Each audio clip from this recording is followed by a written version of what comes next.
Chosen one, there is a moment, and if you have lived long enough, you know exactly which moment I am talking about, when the weight becomes too much. Not dramatic, not cinematic, just quiet.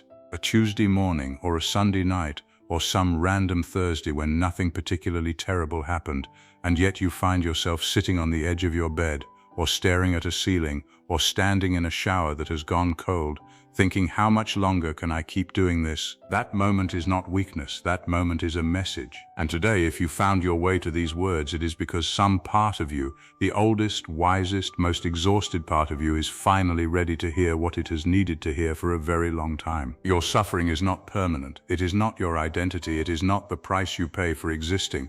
And as of this moment, as of the decision you are about to make inside yourself, it is officially over. Not because life will suddenly become easy, not because the world will rearrange itself to accommodate your peace, but because you are about to change the one thing that has been keeping the suffering alive, the belief that you deserve it. Let us go back to the beginning, not your beginning.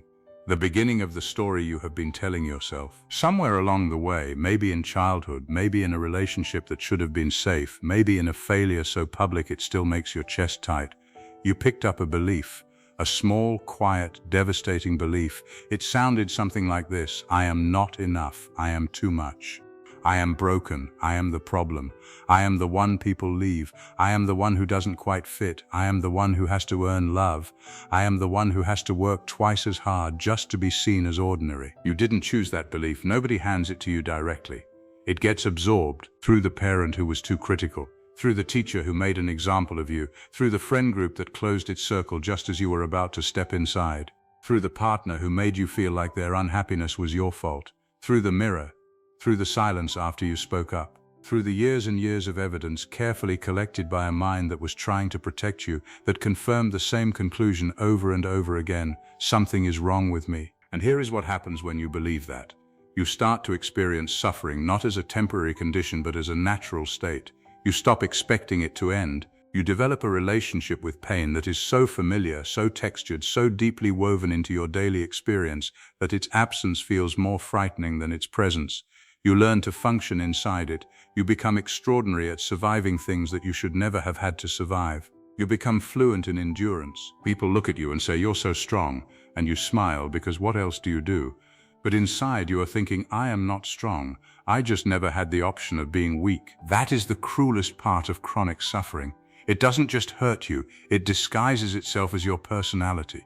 It tells you that your sadness is your depth, that your anxiety is your intelligence, that your isolation is your preference, that your self-sacrifice is your love language, that your inability to receive good things is humility, that your pain is just who you are. It is not who you are. It is what happened to you. And those are two very different things. Now here is where most conversations about suffering take a wrong turn. They tell you to be positive. They tell you to count your blessings. They tell you to practice gratitude, to shift your mindset, to visualize abundance, to manifest, to meditate, to move on, to let go, to forgive, to forget, to just choose happiness, as if you hadn't thought of that. As if the problem was simply that you forgot to choose differently. The reason that advice doesn't work, the reason it often makes things worse, is because it skips the most important step.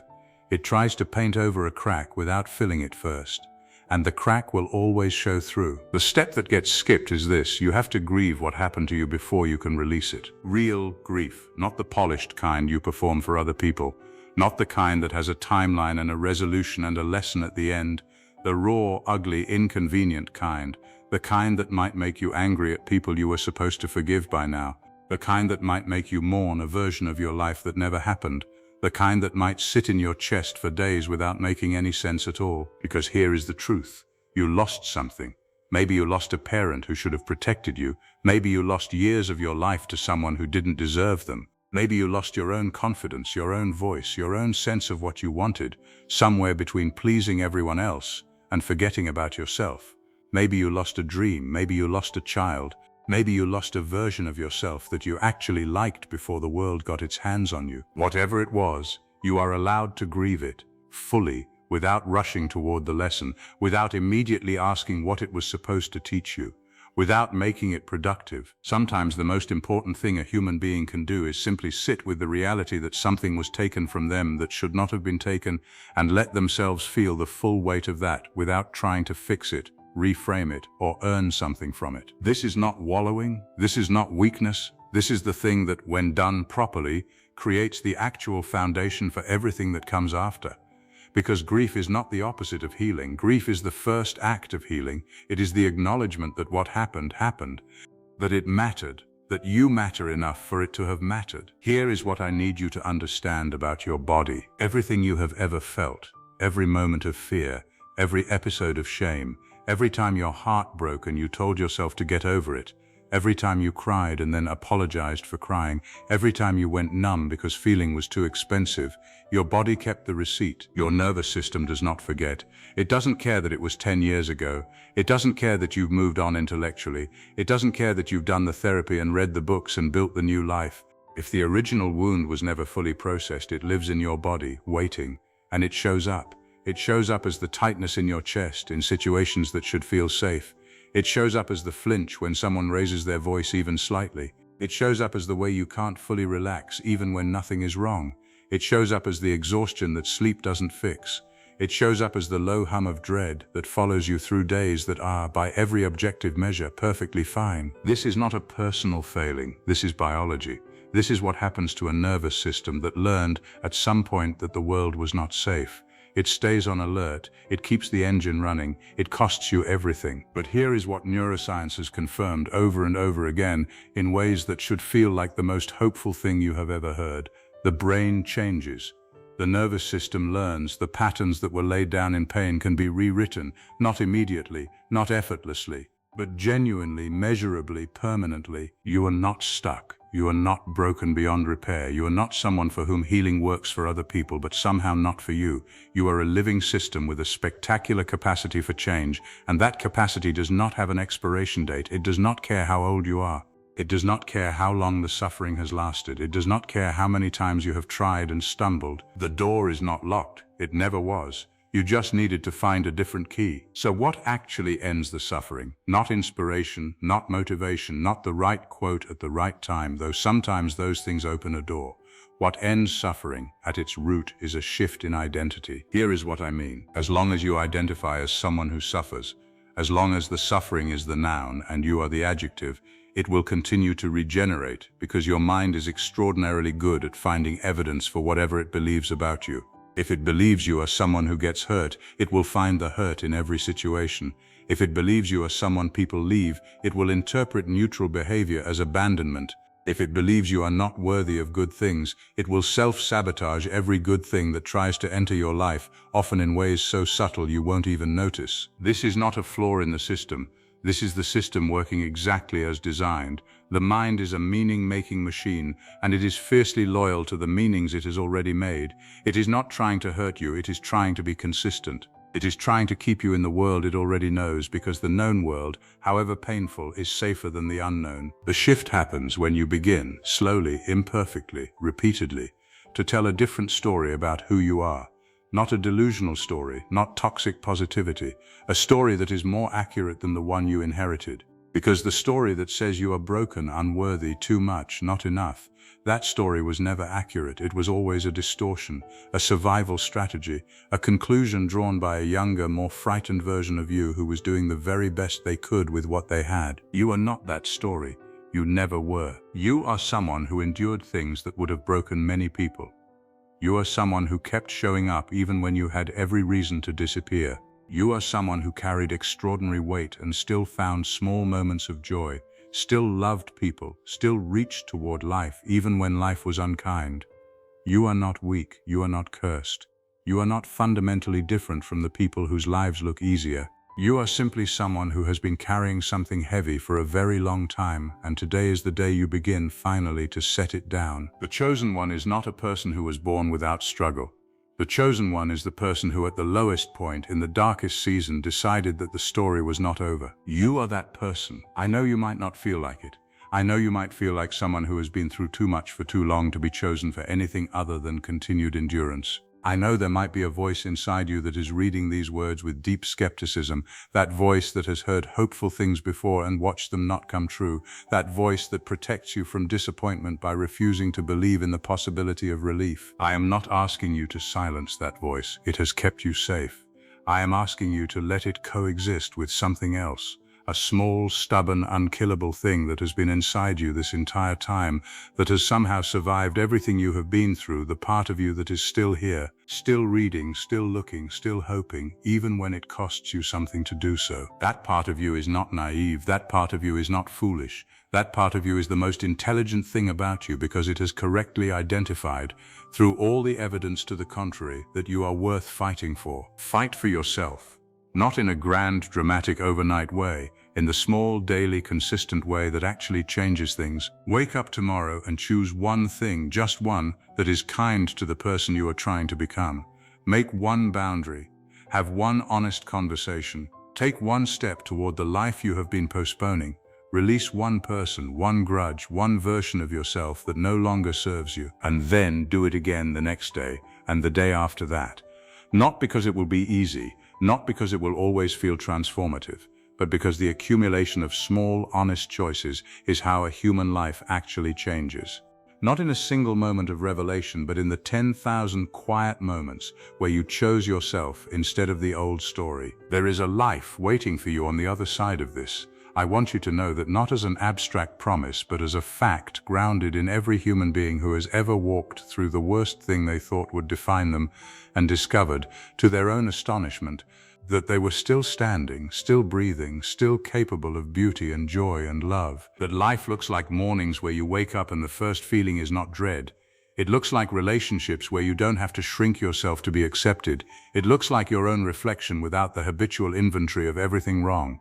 It looks like saying no without guilt and yes without fear.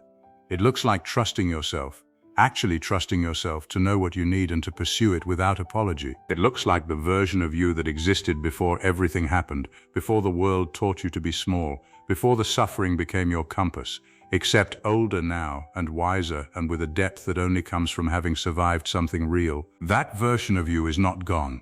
That version of you is who you are becoming right now. In this moment, as you sit with these words and feel something shift, however slightly, in the direction of belief, you have been through enough, you have paid enough, you have apologized enough, shrunk enough, endured enough, survived enough. The bill has been settled in full. The lesson, if there was one, has been learned. The season, however long it lasted, is turning. Your suffering is officially over. Not because I said so, because you decided so, because you are reading this and something in you is nodding, quietly, finally.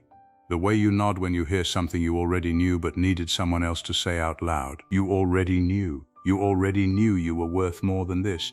You already knew the pain was not the whole story. You already knew, somewhere beneath all the weight, that there was still a version of you capable of extraordinary things. Now go be that person. The door is open. It has always been open. And you, the chosen one, are the only one who was ever going to walk through it. Somewhere in your earliest years, before you had the language to question it, before you had the wisdom to push back against it, before you even understood what was happening, you were handed a story. Not in a book, not in a conversation anyone remembers. It came through the silences, the reactions, the patterns, the environments, the people who shaped your first understanding of what the world was, and more importantly, what you were inside of it. Maybe it came through a parent who withheld warmth unless you performed. Maybe it came through a classroom where you were made to feel stupid in front of people whose opinions felt like the entire world at the time. Maybe it came through a home where love was conditional, where affection had fine print, where you learned very early that to be accepted you had to earn it, maintain it, and live in constant low-level fear of losing it. Maybe it came through something more obvious, criticism delivered so regularly it started to sound like fact. Or something more subtle, the absence of encouragement, the silence where praise should have been, the look that told you without words that you were somehow a disappointment. However it arrived, you received it, and because you were young, and because the people delivering it were the ones you depended on for your survival, your mind did what it was designed to do. It accepted the information as true. It had no reason not to. Children do not fact-check their caregivers. They internalize them. They build their entire understanding of themselves around the feedback they receive from the earliest mirrors in their lives. And so the story took root. A quiet, persistent, devastatingly convincing story that said something like, I am too much. I am not enough. I am difficult to love. I am the kind of person things go wrong for. I am the one who has to work harder, apologize faster, need less, give more, shrink smaller, just to maintain my place in the room. That story became the lens through which you interpreted everything that came after. Every rejection confirmed it. Every failure deepened it. Every moment someone left, overlooked you, dismissed you, or hurt you was filed neatly into the folder your mind had already labeled with your name. This is the cruelest mechanism of inherited pain. It is self-sustaining. It does not need new injury to survive because it has already built a filter that transforms neutral experiences into evidence. Someone does not respond to your message promptly and the story says, see, you are easy to ignore. You make a mistake at work and the story says, see, you were never really capable. A relationship ends and the story says, see, you are ultimately someone people leave. The story is not looking for truth, it is looking for confirmation. And a mind that has been trained to believe something long enough becomes extraordinarily skilled at finding it everywhere. But here is what you must understand with every part of yourself that is still capable of hearing something new. That story was authored by circumstances, not by reality. It was written by people who were themselves operating from their own unhealed wounds, their own inherited stories, their own limitations that had nothing to do with your worth. You were not given an accurate biography, you were given someone else's unresolved pain, dressed up as a verdict about you. The truth, the actual, verifiable, unshakable truth, is that you were born before the story. There was a version of you that existed before the first wound, before the first critical word, before the first moment someone made you feel like a problem to be managed rather than a person to be loved. That version of you was whole, and that wholeness was never actually destroyed. It was only buried, and buried things given the right conditions have an extraordinary tendency to rise. There is a reason the self-help industry is worth billions of dollars, and yet so many people who consume it faithfully, who read every book, attend every seminar, repeat every affirmation, still find themselves circling back to the same pain years later. It is not because the information is wrong. It is not because the people are weak or unserious about their growth.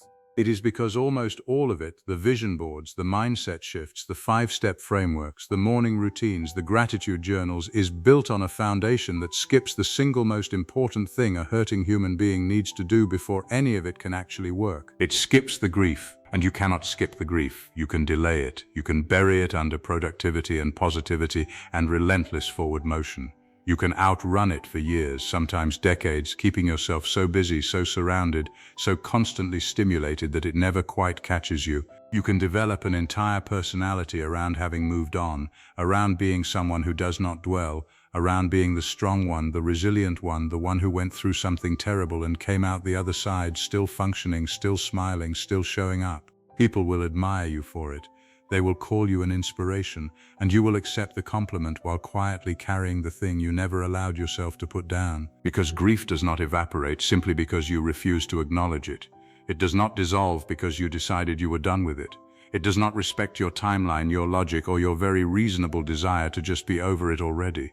It waits. With extraordinary patience and absolutely no regard for your convenience, it waits.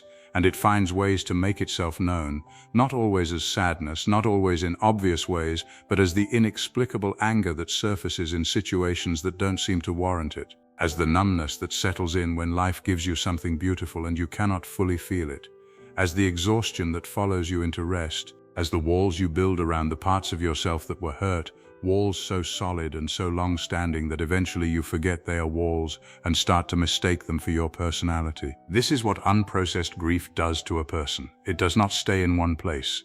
It bleeds into your relationships, into the way you attach and detach, into the way you love and the way you run from being loved. It bleeds into your body, settling into the nervous system as chronic tension, as sleeplessness, as the vague physical unease that doctors sometimes cannot explain because it does not have a medical origin, it has an emotional one. It bleeds into your self-perception, quietly reinforcing every story you already believed about your own unworthiness. Because unprocessed pain has a way of whispering that you must have deserved it, that if you were different, better, more, it would not have happened at all. And still the world keeps telling you to let it go, to move on, to focus on the good, to not let the past define you, to be grateful for how far you have come. And you try, you genuinely try. Because you are not someone who wants to be stuck. You are not someone who enjoys the pain. You did not choose this, and you would choose differently if choosing were as simple as deciding. But nobody told you that letting go is not the first step. Nobody told you that you cannot release something you have never fully held. Nobody told you that the path through is not around, not above, not beneath. It is directly through the center of the very thing you have been trying so hard not to feel. Grief, real grief, is not the same as wallowing. This distinction matters enormously because the fear of wallowing is often what keeps people from grieving at all. Wallowing is circular. It revisits pain without movement, without witness, without the intention of honoring what was lost. It feeds on itself and produces more of itself. Grief is different. Grief is the honest acknowledgement that something happened, that it cost you something real, that the loss was significant enough to be mourned, and that you, the person who lived through it, are significant enough to deserve that mourning. Grief is not self-pity. Grief is self-respect. And here is what grief requires that almost nothing else in modern life encourages. It requires you to stop, to actually stop, to put down the coping mechanisms and the distractions and the forward momentum and the performance of okayness, and to simply sit with the reality of what happened to you. Not to analyze it, not to extract the lesson from it, not to figure out how to use it for your growth or your story or your eventual triumph, just to feel it, to let it be exactly as heavy as it actually is, without immediately trying to make it lighter. This is harder than it sounds in a world that pathologizes stillness, that equates busyness with health, that treats sadness as a problem to be solved rather than an experience to be witnessed. But the body knows the difference between genuine processing and strategic avoidance, and it will keep sending the same signal in different forms at different volumes through different channels until you finally receive the message. What you lost was real. Whether it was a person, a childhood, a relationship, a dream, a version of yourself that existed before everything changed, it was real and it mattered, and the loss of it deserves to be grieved with the same seriousness that the thing itself deserved to be loved. You do not have to be grateful for the pain yet. You do not have to find the silver lining yet. You do not have to know what comes next, or whether you will be okay, or how long this is supposed to take. You just have to let it be true. Let what happened have actually happened. Let it have been as hard as it was. Let yourself have been as hurt as you were. Let the loss be a loss without immediately converting it into a lesson, because on the other side of that, not around it, not above it, but genuinely through it, is something that no affirmation or mindset shift or motivational framework could ever manufacture. It is the particular lightness that only comes from having carried something all the way to its end, the specific kind of peace that belongs only to those who did not look away, the freedom that arrives not when you decide to be free, but when you have finally, fully, given the pain its due and discovered, to your own quiet astonishment, that it no longer owns you. That is what waits on the other side of grief. Not happiness exactly, something deeper than happiness, something that feels for the first time in longer than you can remember, like the truth. There is something deeply human about waiting for the moment when everything clicks, the moment when you wake up and the heaviness is simply gone, the moment when something happens, a conversation, a realization, a loss, a love, a crisis, a breakthrough in a therapist's office, that rewires everything at once and sends you walking out into the world as a fundamentally different person. We are drawn to that idea with a pull that is almost gravitational because we have been fed it our entire lives. In stories, in films, in the memoirs of people who survived extraordinary things, transformation is always presented as an event, a before and an after, a line in the sand, a single, identifiable moment where everything changed. And sometimes those moments exist. Sometimes something happens that genuinely shifts the ground beneath you, a diagnosis that reorders your priorities overnight, a conversation that dismantles a belief you held for decades, a moment of grace so unexpected and so complete that you cannot go back to seeing things the way you did before. These moments are real and they matter and they deserve to be honored. But they are not the change, they are the invitation to change, and there is a profound and consequential difference between the two that nobody warns you about, which is why so many people experience a moment of genuine breakthrough and then find themselves, weeks or months later, confused and ashamed to discover that they have drifted back toward the old patterns, the old thinking, the old version of themselves they were so certain they had left behind. They did not fail, they simply mistook the door for the destination. The destination is built differently. It is built in the morning before anyone is watching, when you choose to speak to yourself with something resembling kindness instead of the habitual, automatic cruelty that has been your default for so long you stopped noticing it. It is built in the conversation where you feel the familiar pull to apologize for taking up space and you pause just for a moment and you don't. It is built in the evening when something goes wrong and instead of immediately turning it into evidence of your fundamental inadequacy, you allow it to simply be a thing that went wrong, a human experience, not a verdict. It is built in the 1,000 micro-decisions that happen below the level of drama, below the level of anything that would make a good story, in the ordinary, unglamorous, relentless practice of choosing differently than you have chosen before. This is both the most encouraging and the most uncomfortable truth about real change. Encouraging because it means the transformation you are looking for is not locked behind some extraordinary circumstance you may never encounter. It is available to you today, right now, in the next hour.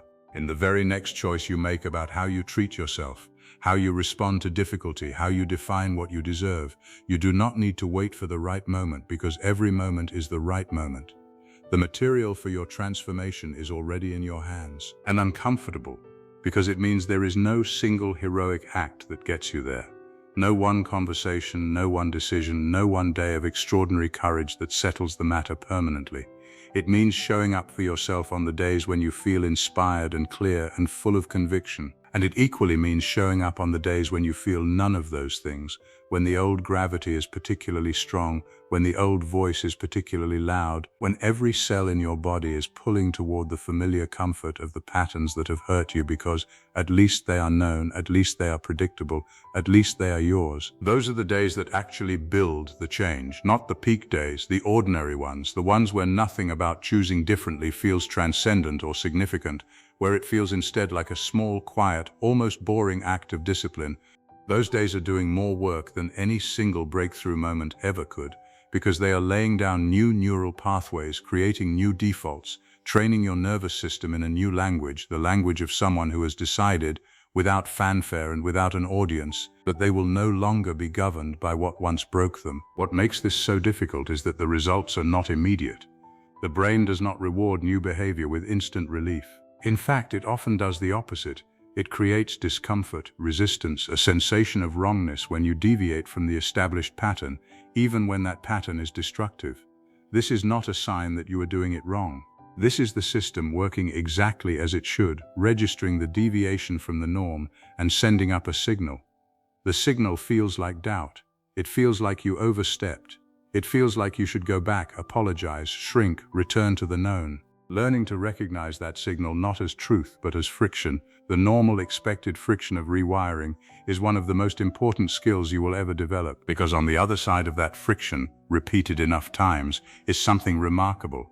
A new normal, a baseline that has quietly, incrementally shifted without you fully noticing, until one day you realize that the thing that used to take everything you had, the boundary, the self-compassion, the refusal to abandon yourself under pressure, now comes with something approaching ease. Not perfect ease, not effortlessness, but a fluency that was not there before, built entirely out of the accumulated weight of all those small, unseen, unglamorous choices made on days when nobody gave you a standing ovation for making them. This is also why comparison is so dangerous on the road to change. When you measure your transformation against someone else's highlight reel, their visible breakthrough, their before and after, their moment of public redemption, you will almost always find yourself lacking, because what you are doing is invisible. It does not photograph well. It does not make a compelling story because the plot is simply, person woke up, chose differently, went to sleep, woke up again, chose differently again, kept going. That is not a narrative that culture celebrates, but it is the only narrative that actually produces lasting results. You are allowed to be someone who changes slowly. You are allowed to be someone who takes 2 steps forward and 1 step back and counts that as progress because it is. You are allowed to have days where the old self wins, and to treat that not as proof that you are hopeless but as information, a signal about where more attention, more gentleness, more patience is needed. You are allowed to be in the middle of the story without having arrived at the ending yet, and to trust that the middle is not a failure state but the actual work, the actual substance, the actual place where everything that matters is happening even when it feels like nothing is happening at all. Change is not a single moment, it never was. It is the 10,000th small act of loyalty to the person you are becoming. It is the choice made quietly, without witness, without reward, without certainty, made anyway because you have decided that the life on the other side of your consistency is worth the discomfort of your becoming. And it is, it always was. Keep going.